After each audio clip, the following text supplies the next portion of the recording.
Hey YouTube, it's Morgan, aka The Mountaineer, here with the final segment of my blending, pressing, and stoving experiment.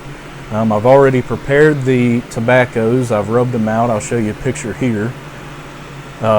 What I did, I took cupcake wrappers in lieu of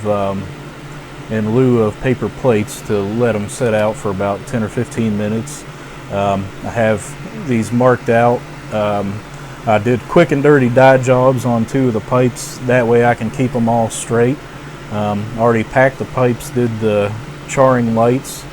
I have paper and pen here in case I want to take notes. Have some water and excuse me, some coffee, kind of as palate cleansers. And I'm not exactly sure how I'll bounce between them, but here goes. I'll try to see if I can tell much of a difference and let you guys know with my undistinguished palate what the differences are. So to start out with, I have this amber stemmed natural pipe, and in it is the unstoved, unpressed tobacco. And sorry again for the noise. I do have a vent fan since I'm in my basement, and I don't want my wife to kill me, or at least lessen the chances that she'll kill me.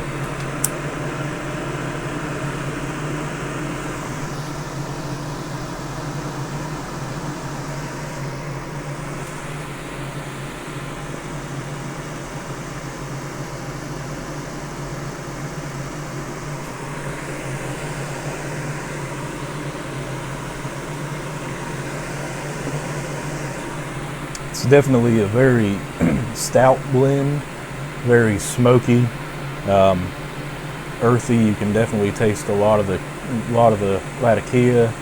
Get a lot of the spice from the Perique. Really not bad for a quick, rough blend. Again, if you don't recall what I did, I took in each of these. I can't remember how much. I think I did an ounce each, or half ounce of each blend. I did half an ounce of Perique, half an ounce of Latakia, half an ounce of bright Virginia, and half an ounce of red Virginia maybe. I don't know, you can check out my older videos for that. But really not bad for just a mathematical blend with no art behind it.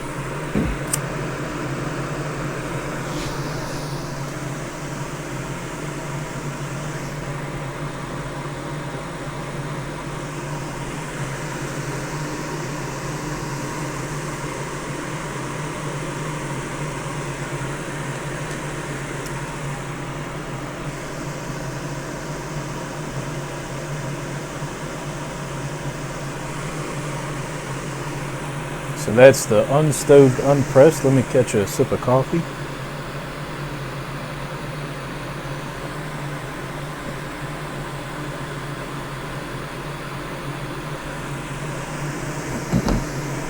And I'm going to jump right to the stove pressed and the stained black bit pipe.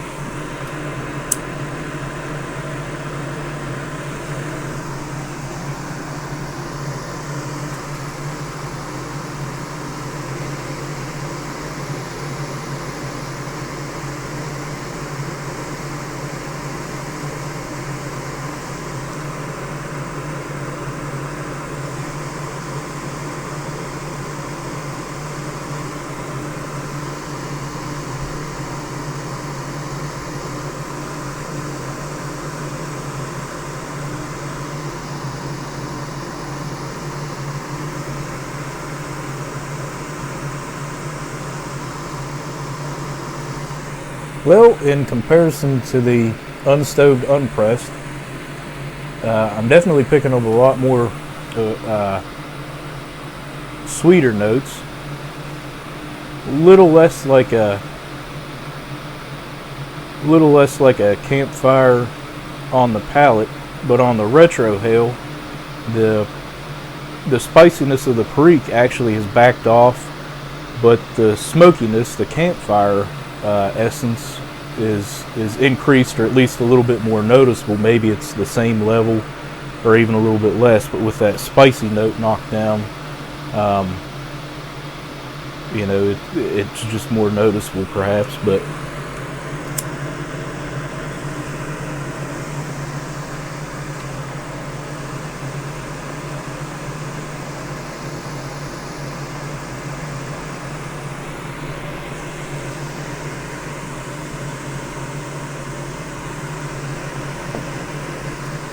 like I say, I'm really surprised that it's as decent a blend with, you know, just being basically thrown together for ease of measuring.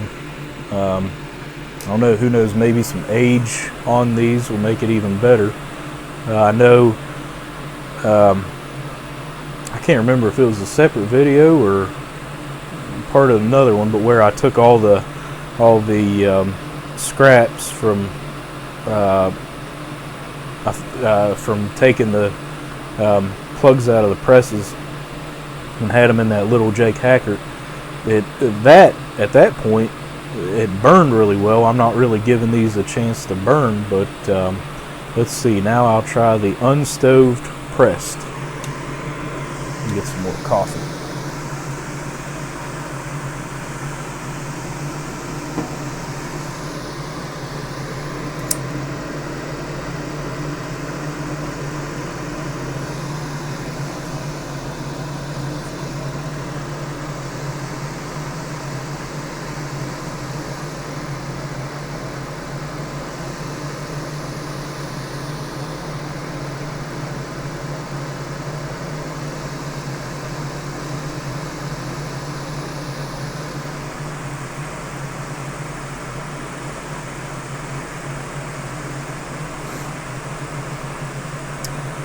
Similar to the unstoved unpressed, I'm really, the biggest thing that stands out is the spiciness on the retrohale. The Perique is really noticeable. It's very much to the forefront there.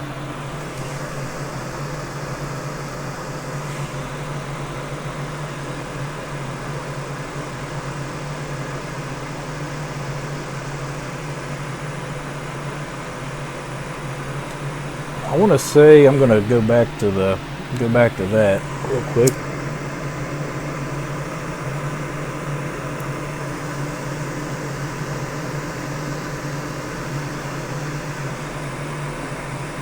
I want to say that that's actually a bit sweeter, similar to the stove press. So I don't know if that's is a function of the pressing, if that somehow brings out the sugars. But all so far have had pretty decent taste. It is very stout. I will say, if I was to do this again, I would put a little more effort into the blends.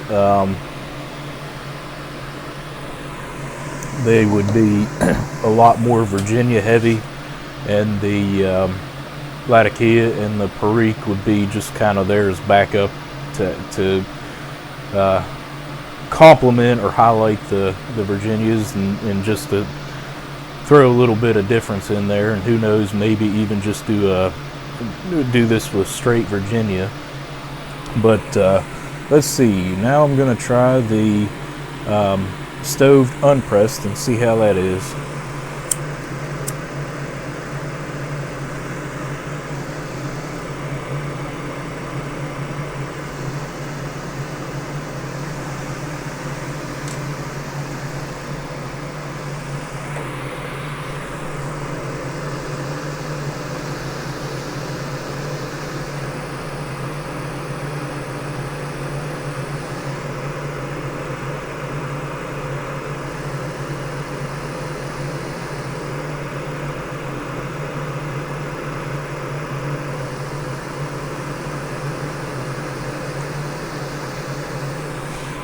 Well, maybe it's just because it's the last one I'm smoking, and you know, I already have these flavors going in my mouth. But it seems like it's maybe the tamest of the blends. I don't know. I'm getting a fair bit of sweetness, not a not a huge amount of the Latakia. I think stoving actually does knock that campfire out a fair bit.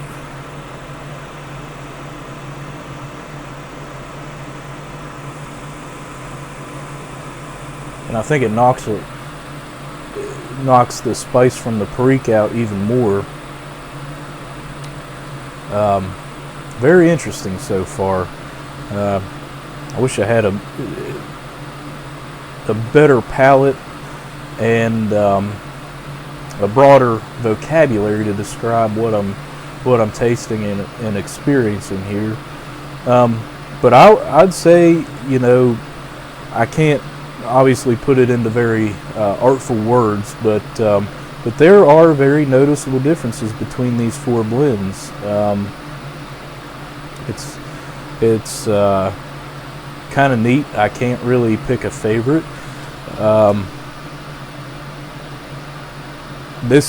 say this unstoved pressed is probably what surprised me the most. Like I say, just the amount of sweetness that came forward with that compared to the unstoved unpressed. Just that extra level there, it does make me curious as to whether or not the pressing does do something to the sugars, or what. But there are very noticeable differences. So I'd say from that aspect, this experiment was a success. That it does make very noticeable differences. These were all brand new. I did a yabo a while back where I pulled these pipes out of a package opening, and then just half an hour before I did this, I hit these with a little diluted, I think red and saddle tan or something like that, alcohol soluble phoebings or whatever leather dye, just to tell the difference. But all virgin pipes, and right before I started filming this, I did go ahead and do the charring lights, tamp them down, get them ready so that they were ready to smoke, and you didn't have to sit through me doing that for all of them. But yeah, it's kind of fascinating. It's really really apparent that there are differences.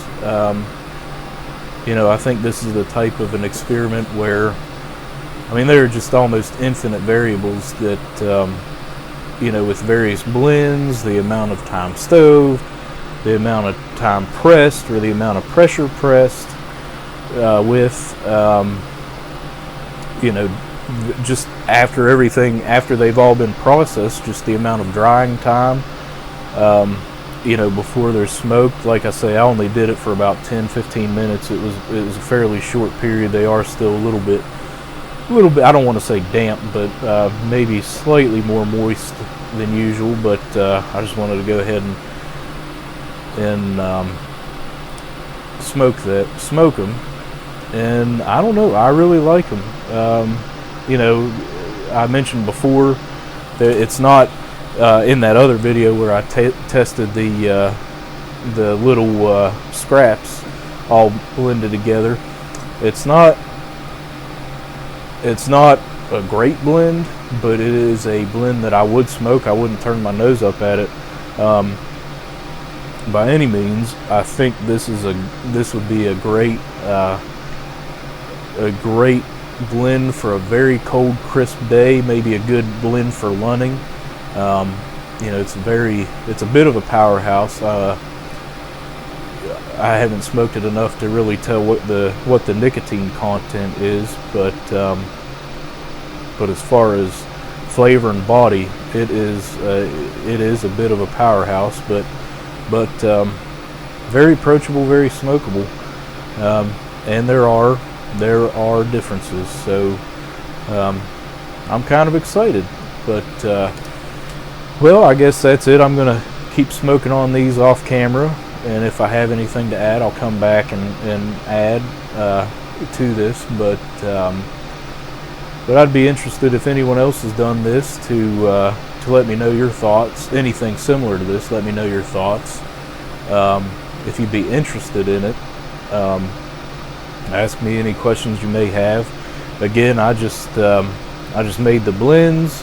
They did age, or no, I stoved them, the two, for I want to say 2 hours at 200 degrees with the jars loose, just to let off any pressure from any steam that may have formed. And I think they aged for about a month or so before I pressed them, maybe a little more. And I pressed them, and it's been a good while since I popped them out of the presses. Sorry, this has been a little bit of a long, drawn-out experiment, but I may revisit it later after the tobaccos have aged even a little bit more in their jars. But anyhow, thanks for tuning in, guys. Bye.